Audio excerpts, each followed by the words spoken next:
है। यदि आपको अध्ययन भी करना था तो अध्ययन के पीछे भी प्रयोजन ही रहना था। पढ़ना लिखना सीख जाऊंगा तो खूब अधिक स्वाध्याय करूंगा। अब बताओ, इसी व्यवहार के प्रश्न पर अपन सारे संसारी जी फेल हो जाएंगे। किस बात पे? यदि किसी से भी पूछ लिया जाए आपने पढ़ाई लिखाई स्कूली शिक्षा कॉलेज शिक्षा क्यों करी, जनागम पढ़ने के लिए की थी, सबका उत्तर नहीं होगा। सत्य बोलेंगे तो सबका उत्तर क्या होगा? नहीं भैया, अर्थोपार्जन के लिए पढ़ाई लिखाई करी हमने। तो अपन इसी एक प्रश्न पे आगे व्यवहार में आकर सब यहाँ फेल हो जाएंगे, पास कोई नहीं हो पाएगा।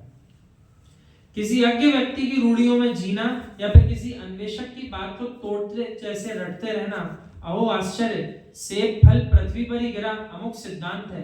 वर्तमान अन्वेषक जब जन्मे नहीं थे तब क्या सेब फल आकाश में जाता था? गिरता तो नीचे।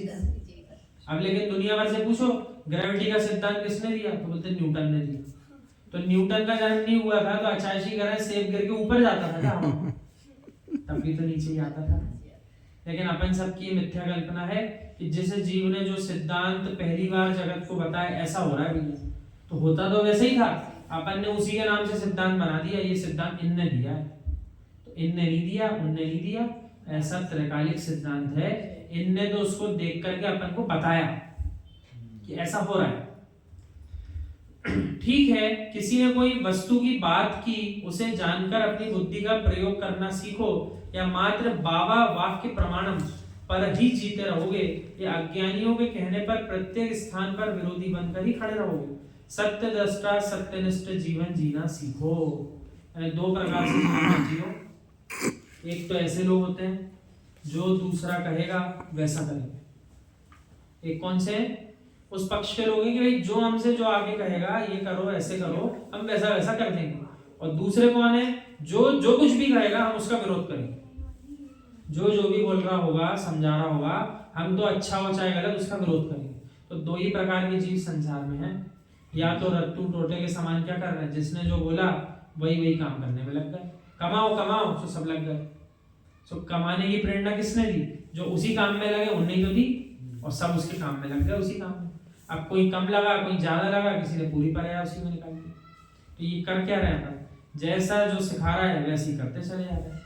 अज्ञान व्यक्ति को भी शीघ्र स्वीकार नहीं करना चाहिए। प्रज्ञा और सत्यार्थ बोध से युक्त आगम ग्रंथों का भी अभ्यास करना चाहिए। किस संप्रदाय में जन्म हो ये महत्वपूर्ण नहीं है, जन्म लेकर सत्यार्थ जीवन जीना ये महत्वपूर्ण है, ये महत्वपूर्ण है। क्षुल्लक ध्यान सागर महाराज जी, अभी वर्तमान में आचार्य संभव सागर महाराज जी, ये सब जैन कुल में जन्म ही नहीं लिए हैं। वर्तमान में भारत भूमि के सबसे वयोवृद्ध आचार्य आचार्य संभव सागर जी, जो कि सम्य शिखर जी में विराजमान है। सो ये जो जीव हमने आपको नाम बताया, इनका जन्म तो जैन कुल में हुआ ही नहीं था, लेकिन प्रज्ञा की तीव्रता देखो, अन्य कुल में जन्म होने के बाद भी जैन सिद्धांत सुनने समझने को मिले, समझ में आ गए, अपना लिए, और आज अपने ही बीच के जीवों को परोस रहे हैं। तुम भी सीखो, आगे बढ़ो। उत्तम गंधर्व भी तो हाँ मुझसे समझते थे। हाँ बराबर, उनको भी तो वहां से लाए थे, वो तो आने को ही तैयार नहीं थे। वे अपने ज्ञान के मद में ही थे, हम बहुत ज्ञानी हैं। तो उनसे ऐसा एक प्रश्न करके भाई तैयारी कराई, चलो आप हमारे गुरु से मिलो, आप देखो वो भी अच्छे ज्ञानी है। तब आए वे, तब तो समोशान में वाणी कह पाएंगे, वाणी नहीं कह रही। शांत भाव से जीना, स्वपर जीवन का अध्ययन करना और मध्यस्थ हो जाना, ये मानव जीवन की विशेष उपलब्धि है।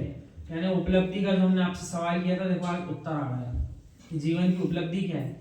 हमने आप सबसे एक बार सवाल किया था, तो उसका उत्तर ये है, शांत भावों से जीना, स्वपर जीवन का अध्ययन करना, यानी कौन किस प्रकार जी रहा, क्या सही घट रहा उसके जीवन में, क्या गलत घट रहा, और कौन सा जीव अच्छा जी करके व्रत धारण करके मोक्ष जा, इन सब प्रकार से दूसरे के जीवन का अध्ययन करना, और फिर अपने जीवन का अध्ययन करना कि जैसा वे जी रहे वैसा हम जी पा रहे हैं, ये अपना अध्ययन है। और दूसरे के जीवन का अध्ययन कैसा, कब क्या थे, कितने वर्ष की अवस्था में क्या किया, और आगे कैसे बढ़े, फिर आगे चल करके मोक्ष कैसे चले गए। तो ये जो अपन उनका अध्ययन कर रहे हैं उनके जीवन का अध्ययन। तो दोनों अध्ययन करने को कहा है, स्व और पर जीवन का अध्ययन। और फिर कह रहे हैं आगे मध्यस्थ हो जाना, यानी देख लिया जान लिया, अब मध्यस्थ हो गए, क्योंकि अब हमको भी ऐसा ही करना है, तब हम मुक्त होंगे। दूसरे को देखते देखते तो अपन यहाँ तक आ गए। देखो देखो हमें अपन ने अनंत तीर्थंकरों को अपने सामने से मोक्ष जाते को देख लिया। अपन चलेगा क्या देख देख के? क्योंकि चर्या क्रिया देख करके भी मध्यस्थ होना पड़ेगा, स्वयं के ऊपर उसको घटाना पड़ेगा, तब जाके अपन मोक्ष जाएंगे। देख देख करके प्रशंसा कर करके अपन नहीं जा पाएंगे। अपन को भी वही करना पड़ेगा जैसा भी करना। तो देखना क्यों है? देखना इसलिए कि ऐसा करना है। मात्र देख देख करके खुश होने से भी काम बनने वाला नहीं है, ये समझना पड़ेगा।